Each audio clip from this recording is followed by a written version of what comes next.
Nakarating na ako. Hintayin ko pa yung mga kasama ko.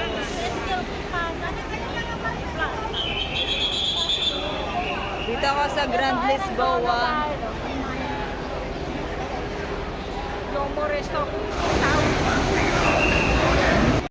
Hello everyone, welcome back to my channel. Hope you guys are okay.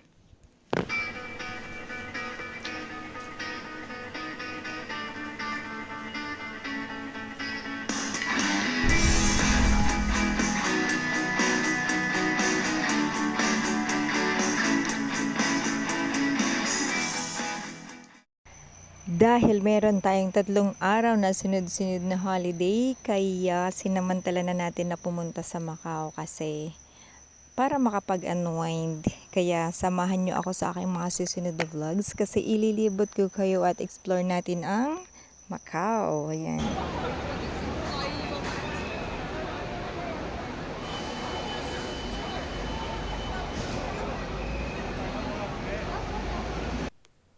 Ito yung fine mammoth tusk carving of the Great Wall na talaga namang agaw atensyon at attraction sa sa Grand Lisboa.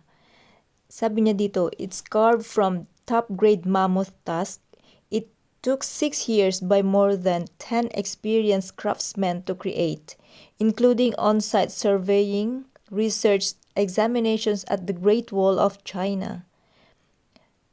The carving portrays the everyday life of the locals and the scenes from Shanghai Guan to Jianyu Guan in exquisite details.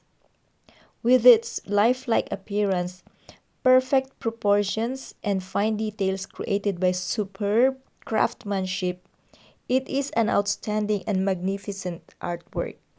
Hinanap ko kung magkano tong mammoth tusk carving na to, pero hindi nakalagay, pati kung kailan to nagawa, yung mga gumawa nito unknown ang nakalagay. So hindi siya na talagang nakalagay sa sa record. Anyway, yung mammoth tusk na lang ang i-discuss natin. So, na-research ko guys kung ano nga ba yung mammoth tusk na yan. Ano nga ba yung mammoth tusk? So, magugulat kayo. So, ni-research ko magkano nga ba ang isang mammoth tusk. Ito ay nagkakahalaga ng 10,000 US dollars. So, ganun siya kamahal. Yung mammoth tusk lang. Yung mammoth tusk na yan. Pero, meron pang mas mahal. Pupwedeng ang isang mammoth tusk mula sa isang elephant ay pupwedeng magkaroon ng halaga na $100,000. Ganun kamahal. So, akala ko noon guys, ang mammoth tusk, ito yung sungay ng any hairy mammals sa elephant family. Hindi pala siya, no? Ito ay actually, tusks are extra long front teeth or incisors. However, mammoths did not use them to eat. Instead, they used them to dig in the ground for food, rub bark from trees to eat, and fight one another for territory and mating. Akala ko sungay kasi sobrang haba at laki. Yun pala guys yung front teeth ng elephant or any mammal sa elephant family na ganun. Siyempre, agaw pansin pa rin itong malaking chandelier na to. At ito yung isa sa pinagkakaguluhan ding picturean ng mga first-timers sa Lisboa. Here's another mammoth tusk carving. At ito yung fine mammoth tusk carving of the Monkey King. So, ito naman ay parang single lang siya. Isang ngipin lang siya. Unlike dun sa kabila na magkabilaan. Parang ito yung tinatawag na ivory ata. Pero, yan minsan kasi ang tawag din sa tusk ay ivory.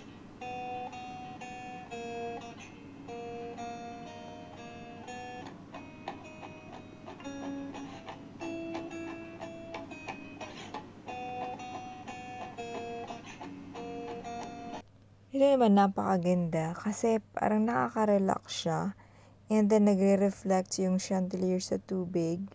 Ayan, ang ganda nung pagkakagawa kasi nasa loob sila ng glass.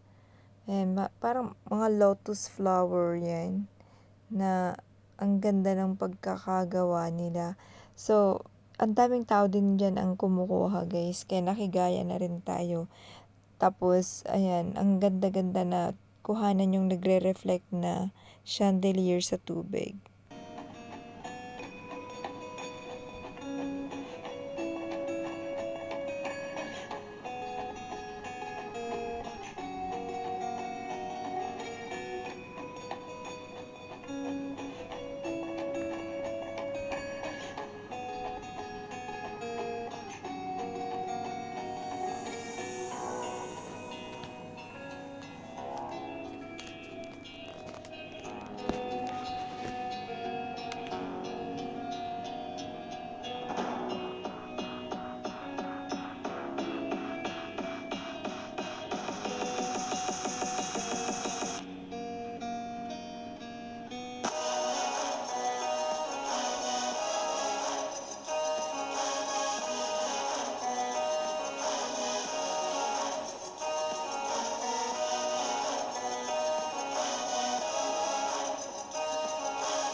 So, ang nagmamay-ari nito ay si Stanley Ho na nagmamay-ari din ng 19 casinos in Macau.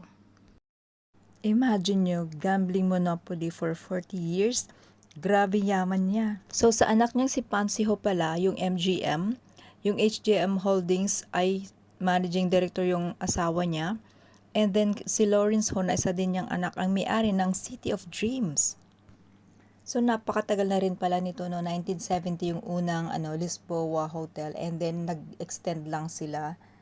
Kasi nga, mayroong bagong binuksang Wynn sa tabi nila. Ilan yung naging asawa niya, tas marami siyang anak, 17 yung nakalagay. Siguro kung yun lang yung registered. Pero sa sobrang yaman niya, I'm sure na lahat sila mayaman. February 2007 nabuksan yung recreational facilities and restaurants sa Grand Lisboa at ang hotel ay noong 2008. Yan, December 2008. Sa tabi mismo ng hotel ang Wynn kung saan kami nanood dati ng fountain show. Opposite siya ng Grand Lisboa. Pero ngayon ay uwi muna kami para iwanan yung gamit kasi napakabigat, mahirap gumala. Apa di kag ko kadikuan? Ang tadi ni ako na lang. Apa? Minsan.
Talagang gumit na sa kalsada. Tapos Hoy, yan lang kayo, may sasakyan. Iniwanan ako. Yung masko? Oo nga. Ayan, maliliit lang kami kasi ipapakita namin yung view. So, nandito kami sa Macau. Kasama ko ang mga nagaganda. Ang ganda ng cellphone. Bigay ni Ken. Ayan, so, saglit-saglit lang para mamayang gabi may ilaw na.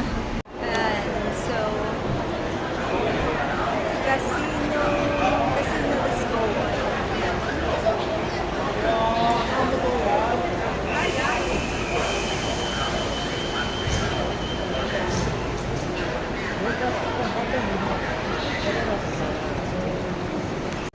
Ayan.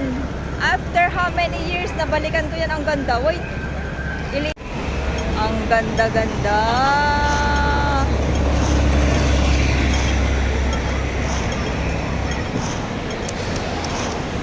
Naman.